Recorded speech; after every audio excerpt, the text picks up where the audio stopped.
Hello everyone, welcome to Beyond Thought. आज जो video है वो तीसरा पार्ट है हमारे पिछले दो वीडियोस के बाद, है ना। आज भी हम लोग 5 टॉपिक को डिस्कस करेंगे। इससे पहले जो 10 थीम्स ऑलरेडी अपलोड हो चुका है ना, उसको आप लोग जाके प्लीज़ देख लेना अगर आप लोगों ने नहीं देखा है, ठीक है। क्योंकि आज का जो टॉपिक है वो जो 5 थीम्स है ना, वो 100% एक्सपेक्टेड है। इनकी चांसेस बहुत ज़्यादा है एज़ कम्पेयर टू अदर्स। इसमें से आपको ऐसे भी दिखेगा इस साल, इसमें से 2 मार्क्स, 4, 8, 10 और 15 सारे के सारे मार्क्स में क्वेश्चन आपको देखने को मिलेगा। चलो ठीक है, पहले देख लेते हैं कि कौन कौन सा टॉपिक्स है, उसके बाद में मैं आप लोग को और उसको डिस्कस करूँगा। क्लियर है? चलो, पहला है दैट इज़ छत्तीसगढ़ का बजट। ये आप लोग बिल्कुल मिस आउट नहीं करेंगे इस बारी, ठीक है। और लेकिन इसमें भी कैसे क्वेश्चन बन सकता है, पहली तो बात है जो है कि ये ऐसे बनाएंगे इससे, ठीक है। ऐसे कैसे पूछेंगे कि वो डायरेक्टली ये पूछ लिया जाएगा कि छत्तीसगढ़ के बजट 2024-25 को डिस्कस करो करके, ठीक है। इसके अलावा और क्या बोल सकता है कि जो छत्तीसगढ़ का बजट है वो अमृतकाल का न्यू का बजट है। ये कैसे है ये बताओ, ठीक है। इस पे डायरेक्टली एक ऐसे बन सकता है, ठीक। इसके अलावा जो 2 मार्क्स में बनेगा क्वेश्चन वो क्या होगा कि जीएसडीपी का ग्रोथ जो है, हमारा जो ग्रॉस स्टेट डोमेस्टिक प्रोडक्ट है, उसका ग्रोथ का आपको डायमेंशन पूछ लेगा। सेक्टर पे कितना ग्रोथ हुआ है वो पूछ लेगा। सेक्टर का कंट्रीब्यूशन कितना है वो पूछ सकता है। इसके अलावा पर कैपिटा इनकम के भी हिसाब से हमारा जो इकोनॉमिक ग्रोथ है वो कैसा है वो पूछ लेगा। इसके अलावा जो 10 स्ट्रैटेजिक पिलर है ना इस बार के जो बजट है, उस पर 10 स्ट्रैटेजिक पिलर बनाए हुए हैं। उन 10 स्ट्रैटेजिक पिलर को आपको डायरेक्टली पूछ लेगा कि वो 10 स्तंभ कौन कौन से हैं जिस पे इस साल का जो बजट है वो बेस्ड है। क्लियर है? इसके अलावा इन 10 स्ट्रैटेजिक पिलर्स में जो फर्स्ट पॉइंट आप लोग को देखने को मिलेगा वो है 4 फोकस एरिया, ठीक है। वो 4 फोकस एरिया कौन कौन सा है? गरीब, युवा, अन्नदाता एंड नारी, दैट इज ज्ञान। तो इन चारों को लेके आपको पूरा तैयार रहना है। इनकी स्कीम से लेके इनके लिए क्या क्या इनिशिएटिव्स हैं, है ना, इनके प्रोत्साहन के लिए आपके पास क्या क्या एरियाज हैं जिस पे इनको काम किया जा सकता है, ठीक है। ये एक पेपर 7 का भी पार्ट रहेगा स्कीम्स का ऊपर से। और कहाँ पर से पूछ सकता है इसको? ऐसे में। क्लियर है? डायरेक्टली इन चारों पे भी एक ऐसे बनाया जा सकता है। इसके अलावा जो अलग अलग सेक्टर्स हैं उनमें कितने पैसे अलोकेट किए गए हैं ना, वो भी आप लोग को डायरेक्टली पूछा जा सकता है, ठीक है। ये सारी चीज़ों को आप लोग ध्यान में रखेंगे। जो एनालिसिस है ये 10 और 15 मार्क्स में आपको पूछा जाएगा, ठीक है। कैसे? कि बजट के बारे में आपको क्या पता है उसको 10 मार्क्स में समझाओ। लाइक 200 वर्ड्स में आपको पूरा डिफाइन करना है ना, या फिर 125 8 मार्क्स में आपको पूरा डिफाइन करना है, इसको एक समरी बताना है, ऐसा कुछ पूछ लेगा, ठीक है। ये जो है 2 नंबर पे है एक्सपेंडिचर और रिसिप्ट, कि हमको हमारा एक्सपेंडिचर हुआ है किस पे कहाँ पे गया है ज़्यादा, टैक्स कलेक्शन कितना हुआ है ना, या फिर रेवेन्यू कलेक्शन कितना हुआ है, कैपिटल टैक्सेस कितने हुए हैं हमारे पास, कैपिटल रेवेन्यू, कैपिटल एक्सपेंडिचर, वो सारी चीज़ें पूछ सकता है, ठीक है। अलग अलग डिपार्टमेंट को कितना कितना पैसा एलोकेट किया गया उसके बारे में डायरेक्टली पूछा जा सकता है, ठीक है। ये जो है rupees comes from and rupees goes to, इसको आप लोग अदर एसेस में भी इम्प्लीमेंट कर सकते हो, इसलिए ये भी ध्यान में रखना है। क्लियर है? चलो ठीक है। नेक्स्ट वन, इसके बाद अगला टॉपिक है that would be skill India. इसके बारे में बहुत ज़्यादा बात हो रहा है इस साल, है ना। स्किल इंडिया क्या होता है, स्किल डेवलपमेंट क्या है, ठीक है। तो इसके ये जो सारे कंपोनेंट्स है इसको याद रखना कि स्किल डेवलपमेंट का मेन वजह क्या है। एक्सपीरियंस चाहिए, एबिलिटी गेन होगा, ग्रोथ होगा, एडवांस ट्रेनिंग होगी, नॉलेज बढ़ेगा, लर्निंग होगा, कंपटीशन होगा, ट्रेनिंग होगा, ठीक है। इन सारी चीज़ों को याद रखना है। इसके अलावा स्किल डेवलपमेंट होता क्या है, व्हाट इट इज़, इसका उद्देश्य क्या होना चाहिए, किसी लाइवलीहुड को इम्प्रूव करने के लिए क्या किया जाता है, स्किल को डेवलप किया जाता है, ठीक है। तो इससे रिलेटेड विज़न और मिशन आपको याद रखना है, ठीक है, क्या क्या हो सकता है। उसके अलावा स्किल का हमारे नेशनल लेवल पे कंडीशन क्या है, मतलब कितने परसेंट जो लेबर्स हैं वो स्किल्ड हैं, कितने परसेंट एम्प्लॉय जो हैं वो स्किल्ड है या अनस्किल्ड है। वैसे ही छत्तीसगढ़ लेवल पे कितने एम्प्लॉय हमारे स्किल्ड हैं या अनस्किल्ड हैं, ये सारी चीज़ें, ठीक है। इसके अलावा गवर्नमेंट के इनिशिएटिव्स, कौन कौन से इनिशिएटिव्स लिए गए हैं नेशनल लेवल पे, लाइक कि स्किल इंडिया मिशन है हमारे पास, ठीक है। इसके अलावा प्रधानमंत्री Kaushal Vikas Yojana, skill development corporation, national apprentice promotion scheme, Deendayal Upadhyaya Grameen Kaushal योजना, ठीक है। ऐसे ही छत्तीसगढ़ में एक यूनिक इनिशिएटिव था जो कि छत्तीसगढ़ स्किल डेवलपमेंट अथॉरिटी का डेवलपमेंट किया गया था वो, ठीक है। इसके अलावा domestic worker sector skill council को भी आप लोग को ध्यान में रखना है। अब ये सारी चीज़ें तो कॉमन है जो हर जगह आप लोग को पता ही जाएगी कि ये आप लोग को ध्यान में रखना चाहिए।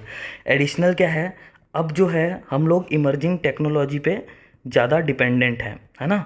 तो जो एआई है, आर्टिफिशियल इंटेलिजेंस, उसका यूज़ कैसे किया जा सकता है स्किल डेवलपमेंट में, ये आप लोग को डायरेक्टली पूछा जा सकता है 10 या 15 मार्क्स में, ठीक है। या फिर इसको आपका जो साइंस एंड टेक वाला जो पोर्शन है ना, उसमें भी डायरेक्टली पूछा जा सकता है कि एआई कैसे यूज़फुल है स्किल डेवलपमेंट में, या फिर पेपर 7 में पूछेगा इसी चीज़ को, ठीक है। तो देखो रोल ऑफ एआई कैसे है, पर्सनलाइज्ड लर्निंग। कई लोग क्या होता है कि ग्रुप में पढ़ नहीं सकते हैं, है ना, ग्रुप में सीखना उनको पसंद नहीं है, उनको लगता है कि हमको जो बाकी लोग देखेंगे वो लोग हमको क्या सोचेंगे कि ये ठीक से सीख नहीं रहा है ना। तो उनको उनकी एबिलिटी के हिसाब से learning, that is personalised learning. इसके अलावा इंटेलिजेंट ट्यूटरिंग, आपको बेहतर ढंग से सिखाया जा सकता है थ्रू एआई। क्यों? क्योंकि ये इंटरेक्टिव पैनल पे काम कर सकता है, ठीक है। इसके अलावा एक्सेस और इंक्लूजन बढ़ेगा, ठीक है। आप टेक्नोलॉजी के थ्रू अलग अलग जगहों पे लोगों को सिखा सकते हो, ठीक है। डाटा ड्रिवन डिसीजन मेकिंग, आपके पास एनालिटिक्स रहेगा, आप उसके हिसाब से अपना क्या बोलना चाहिए, डिसीजन मेकिंग कर सकते हैं।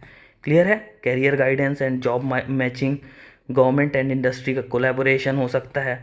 Scalability and efficiency, skill development का मेन चीज़ क्या है, प्रोडक्टिविटी और एफिशिएंसी को बढ़ाना, ठीक है। याद रहेगा, 2 टॉपिक हो गए। तीसरा topic that would be sports in India.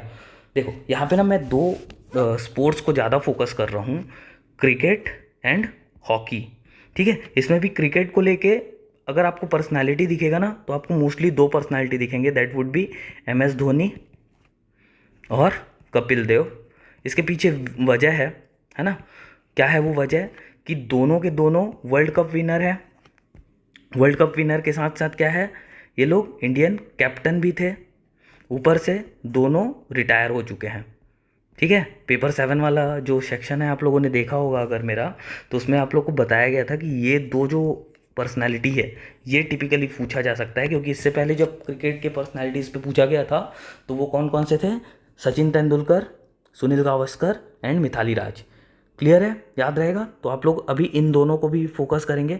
Actually इससे रिलेटेड मैं डॉक्यूमेंट ना इनके कंट्रीब्यूशन का अपने टेलीग्राम चैनल पे डाल चुका हूँ, है ना। तो आप लोग को चाहिए तो वो जाके डाउनलोड कर सकते हो वहाँ से। क्लियर है। चलो next one would be types of tournament. कितने टाइप के टूर्नामेंट होते हैं, आईसीसी के अंदर कौन कौन से टूर्नामेंट है, T20 होता है, टेस्ट होता है ना, और क्या होता है, वनडे होता है। अब इसमें भी अलग अलग है कि क्या बोलना है, सीरीज़ होता है फिर, है ना। अब लाइक कि फ्रेंडली मैचेस भी होते हैं। फ्रेंडली मैचेस जैसे कि इंडिया और बांग्लादेश के बीच में फ्रेंडली मैच हो रहा है, इंडिया ऑस्ट्रेलिया के बीच में, इंडिया इंग्लैंड के बीच में, है ना, एसएस हो रहा है, ट्राइलेटरल सीरीज़ हो रहा है 3 लोगों के बीच में ऐसा, ठीक है। बीसीसीआई और जो आईसीसी है, ये सारी चीज़ें कौन है, गवर्निंग बॉडीज़ हैं, ठीक है। इंटरनेशनल ट्रॉफीज़ कौन कौन से होते हैं वो आप लोग को ध्यान रखना है, एटलीस्ट उसका लिस्ट पता हो आपको, ठीक है। उसके अलावा जो मेन चीज़ है क्रिकेट को लेके अभी के टाइम पे, role of India in cricket's popularity. मैं क्रिकेट का इंडिया में पॉपुलैरिटी नहीं बोल रहा हूँ, मैं बोल रहा हूँ इंडिया का रोल क्रिकेट के पॉपुलैरिटी में। एग्जाम्पल है आईपीएल। पहले लोग आईपीएल को मतलब क्रिकेट को उतना ज़्यादा नहीं जानते थे एज़ कम्पेयर टू अब। क्यों? क्योंकि आईपीएल जब से आया है उसके बाद पूरे बच्चे से लेके बूढ़े तक सबको पता है कि क्रिकेट में क्या क्या रूल्स होते हैं, क्या नहीं होते हैं, ठीक है। अब रूल्स से याद आया, आपको रूल्स भी पूछा जाएगा। कैसा कैसा रूल्स पूछ सकते हैं, कि डिसमिसल कैसे होता है, कि आउट किस किस तरीके से हो सकते हैं, ठीक है। एक्स्ट्रास मतलब एक्स्ट्रा रन कैसे मिलेगा, wide ball, no ball, bye, leg bye, ये सारी चीज़ों को, ठीक है। इसके अलावा फील्ड रेस्ट्रिक्शन, कि किस पावर प्ले में कितने लोग बाहर रहेंगे या अंदर रहेंगे, ठीक है। नया रूल आया है कि आपको मतलब नया रूल पहले भी आ चुका था। तो उसमें क्या हुआ था कि अगर जो प्लेयर है कोई, वो एक टाइम के अंदर पे ग्राउंड पे एंटर नहीं करता है एज अ बैट्समैन, तो उसको आउट दे दिया जाएगा। ये चीज़ वर्ल्ड कप में हुई है।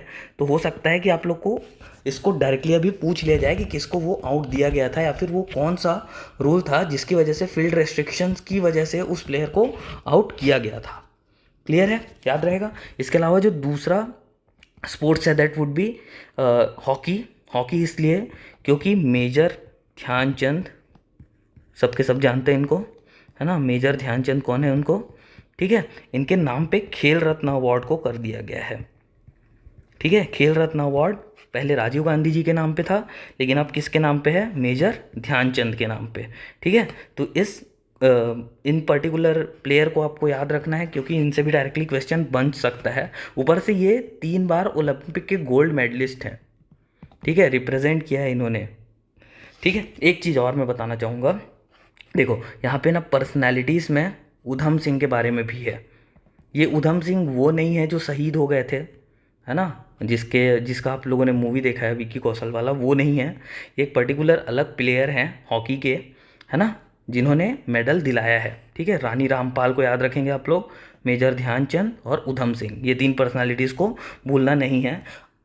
एक चीज़ और, जस्ट बिकॉज कि हॉकी जो है हमारा नेशनल गेम भी है, नेशनल स्पोर्ट्स है, तो इससे रिलेटेड प्लेयर्स के नाम भी आप लोग को डायरेक्टली पूछ सकता है कि किसी भी 5 प्लेयर्स के नाम बताओ हॉकी से रिलेटेड, है ना। तो एटलीस्ट आप लोग 10 प्लेयर याद करके रखेंगे जिनका कंट्रीब्यूशन अच्छा होगा। क्लियर है। अचीवमेंट्स फॉर इंडिया, हॉकी में क्या क्या अचीवमेंट है, क्या हमने ओलंपिक्स में इस बार मेडल जीता है इससे, ये चीज़ आप लोग को याद में रखनी है। क्लियर है, क्योंकि ओलंपिक्स बहुत ज़्यादा न्यूज़ पे रहा है। ठीक, चलो अब इसके अलावा स्पोर्ट्स को प्रमोशन के लिए 2 टाइप के अवार्ड्स हैं। ठीक है, एक नेशनल लेवल पे और एक छत्तीसगढ़ लेवल पे, दोनों आपको याद रखना है कि मेजर ध्यानचंद खेल रत्न अवार्ड कौन, मतलब किसको दिया जाता है, उसमें कौन सी प्राइज़ दी जाती है और कब इस्टेब्लिश हुआ था। ठीक है, अर्जुना अवार्ड ऐसे ही, Dronacharya award, Major Dhyan Chand award और मौलाना अबुल कलाम आज़ाद ट्रॉफी माका, और इसके अलावा राष्ट्रीय खेल प्रोत्साहन अवार्ड्स। ठीक है, अगर आप लोग को इसका डॉक्यूमेंट चाहिए होगा तो आप मेरे को कमेंट में पिन करेंगे कि आप लोग को क्या इसका डॉक्यूमेंट चाहिए, क्योंकि मैंने इसको बना के रखा है लेकिन सबको ज़रूरत नहीं होगी, इसलिए शायद मैं उसको अपलोड नहीं कर रहा हूँ। ठीक है, लेकिन अगर आप लोग को चाहिए होगा तो आप लोग मेरे को कमेंट करके बताएंगे कि आपको क्या ये डॉक्यूमेंट चाहिए। ठीक है, इसके अलावा छत्तीसगढ़ में कौन कौन से हैं स्पोर्ट्स से रिलेटेड अवार्ड, तो गुंडाधुर सम्मान है, उसके अलावा Shaheed Rajeev Pandey award, Kaushal Yadav award, Pankaj Vikram award, Hanuman Singh award, Shaheed Vinod Choubey award, chief minister's trophy. Clear है, ये सारी चीज़ें आप लोगों को याद में रखनी है, भूलना नहीं है प्लीज़। ठीक है, next one would be Asian games. इस बारी का मोटो था एशियन गेम्स का, क्या था वो मोटो, अब की बार 100 पार, और कितना मिला है हम लोग को, 107, 28 गोल्ड, 38 सिल्वर, 41 ब्रोंज। क्लियर है। हिस्टोरिकल बैकग्राउंड में आप लोग को क्या क्या याद रखना है कि फाउंडिंग मेंबर कौन कौन से थे एशियन गेम्स के। ठीक है, टोटल मेंबर्स कौन कौन से हैं इसमें अभी, और एशियन गेम्स इंडिया में कब कब हेल्ड किया गया है। ठीक है, चांसेस बहुत ज़्यादा है एशियन गेम्स से इस बारी कुछ ना कुछ क्वेश्चन बनने के। ठीक है, क्योंकि जो चीज़ मोदी जी ने बोली थी वो सिद्ध हो गई। ठीक है, हमने 100 के पार पे मेडल ले आया है इस बारी। क्लियर है, याद रहेगा। चलो अब एशियन गेम्स का सिग्निफिकेंस इंडिया में, एक चीज़ मैं आप लोगों को ना बताना चाहूँगा कि कोई सा भी स्पोर्ट्स है उसका एक बेसिक आप लोग ना सिग्निफिकेंस रेडी करके रखो, जो हर स्पोर्ट्स में आप अप्लाई कर सको। ठीक है, जैसे कि स्पोर्टिंग डेवलपमेंट एंड एक्सीलेंस। ठीक है, कि जो स्पोर्ट्स स्पिरिट है वो डेवलप होगा इंडिया में। लोग स्पोर्ट्स को एक टाइम पास की तरह ना देख के एक पर्टिकुलर प्रोफेशन की तरह देखेंगे। ठीक है, नेशनल प्राइड एंड यूनिटी, ज़्यादा मेडल्स आएंगे तो देश का ज़्यादा नाम होगा। ठीक है, सिर्फ इंडिया में विद इन द स्टेट्स नहीं, विद इन द डिस्ट्रिक्ट्स नहीं, बल्कि गांव कस्बे तक के बच्चे लोग को एक यूनिटी का साधन बनेगा। क्लियर है? सबका साथ सबका विकास यहाँ पे लग सकता है। क्लियर है? इसके अलावा international standing and soft power, जैसे कि हम लोग अफगानिस्तान को क्रिकेट खेलना सिखाते हैं, ठीक है, क्रिकेट की ट्रेनिंग देते हैं उनको, उनके लिए एक पर्टिकुलर स्टेडियम भी एलोकेट किया है ना। यूएई के साथ हम लोग का सॉफ्ट पावर कोलैबोरेशन है, इसीलिए हम लोग आईपीएल कहाँ पे करा सकते हैं? यूएई के स्टेडियम्स में, ठीक है। ये सब कैसा है? एक टाइप का सॉफ्ट पावर, इंटरनेशनल स्टैंडिंग को दिखाता है, क्योंकि सबको इस बार ही लग रहा था कि वर्ल्ड कप कौन जीतेगा? इंडिया, है ना। मतलब क्या है कि हमारा जो क्रिकेटिंग स्टाइल जो है वो बहुत ज़्यादा फेमस है, वो बहुत ज़्यादा इन्फ्लुएंशियल है बाकी अलग अलग कंट्रीज़ के लिए। क्लियर है? इसके अलावा इकोनॉमिक और टूरिज़्म का इम्पैक्ट पड़ सकता है, लोग यहाँ पे मैच देखने आते हैं। हमने इतने बड़े बड़े स्टेडियम क्यों बनाए हैं? 1,25,000 का कैपेसिटी वाला स्टेडियम, मोटेरा स्टेडियम है अपने पास। इसके अलावा वानखेड़े स्टेडियम है, ईडन गार्डन है ना, डीवाई पाटिल स्टेडियम है। ये सारी चीज़ें, चेपॉक स्टेडियम बोल सकते हो, चिन्नास्वामी स्टेडियम बोल सकते हो, है ना। ये सारी चीज़ें हमारे इकोनॉमी का साधन है, ठीक है। इसके अलावा टूरिज़्म को भी इम्पैक्ट करता है। देखा है ना कि वर्ल्ड कप के टाइम पे लोग 20-20 हज़ार पे ब्लैक में ले रहे थे टिकट्स को, कि हमको वर्ल्ड कप का फाइनल देखने जाना है, किसका? इंडिया वर्सेस ऑस्ट्रेलिया का। याद है? टूरिज़्म भी इम्पैक्ट होगा, वहाँ पर टूरिज़्म बढ़ेगा जहाँ पे मैच हो रहा है, जहाँ पे स्टेडियम्स है। क्लियर है?